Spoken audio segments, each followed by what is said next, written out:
We are so close to the season finale of Severance, and boy, these last couple episodes have been hitting us with a ton of new information while also deepening the world building. Episode 9, titled The After Hours, is another emotional roller coaster and adds a new puzzle piece to just how big of a douchebag James Egan really is. As always, there's going to be a ton of spoilers, so with that out of the way, let's get into it.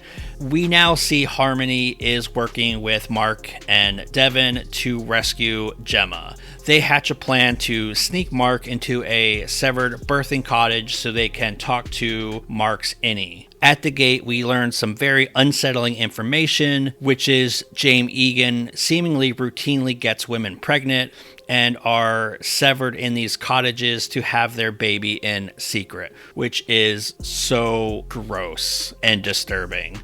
There is a really interesting Easter egg to the Twilight Zone in this scene. Please check out my other video where I talk about this in more depth. Mark and Harmony finally get to have a real conversation this season, and she finally reveals information about Cold Harbor and confirms that once his innie has finished, Gemma is dead. I think this was heavily implied in the Gemma-focused episode, but now it is confirmed point blank. Meanwhile, Dylan's wife Gretchen comes clean to Dylan about kissing his innie and also lying about still seeing him, which is very complicated because is that cheating if it's still her husband? I don't know. Let me know what you think in the comments. But outie Dylan is pissed, understandably, and threatens to quit. Gretchen goes to see innie Mark to break up with him and basically say her final goodbyes. It's heartbreaking as we see Dylan made this little ring, which feels like his own little floor perk. He even mentions perks in this scene. Oof, it is just heartbreaking stuff. This leads to Dylan just finally having enough and quitting, turning in his badge, but clearly this cannot be the end of Dylan. I don't even think this is the end of him on the severed floor.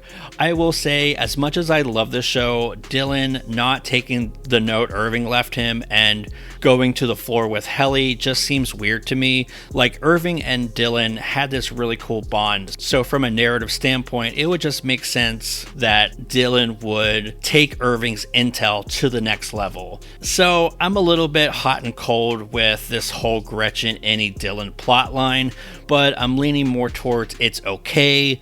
It doesn't ruin the season by any means, but despite getting some interesting character insights from it, it doesn't really add much to furthering the larger narrative. Sure, it kept Dylan in line, kind of, but that just meant Mark and Helly just carried on without him.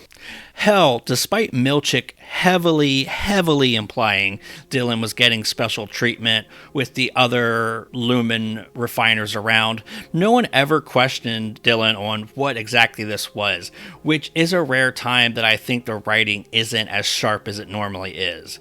If the byproduct of this privilege was to drive a wedge between the team, it failed because simply nobody even bothered to ask what was going on in the first place. It just seemed odd, but that's my Dylan rant.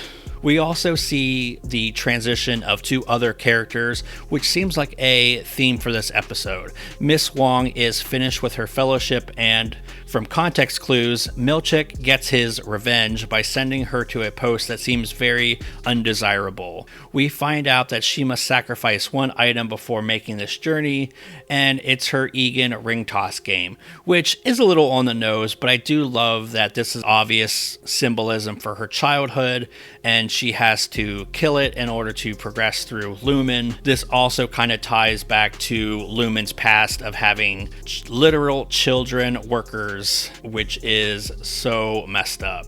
Miss Wong and Dylan have a simple yet effective little exchange, which I enjoyed a lot.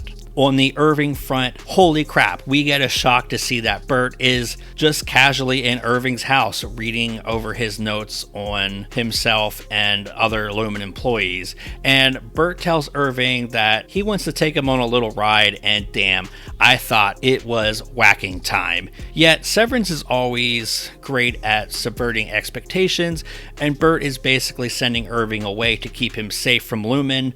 Clearly, Bert had some kind of intel that there was an execution that was going to take place and wanted to save him. This scene with them at the train station is just gut-wrenching and a nearly perfect way to wrap up Irving and Bert's arc. There's a rumor going around that John Turturro hasn't signed on for season 3, so I was petrified that they were going to kill him off.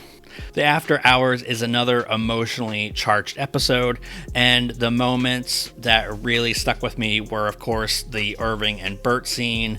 I still think the Gretchen Dillon storyline is okay, but it's a rare time when I feel like the writers are slipping a little bit with their usual no filler, all killer approach. Still, this is such a great season so far, and I'm beyond excited for the finale. So let me know what y'all think, weigh in the comments, and while you're hanging out with me on the Severed floor, check out some of these other videos, including my Severance playlist, and I will see y'all in the next one.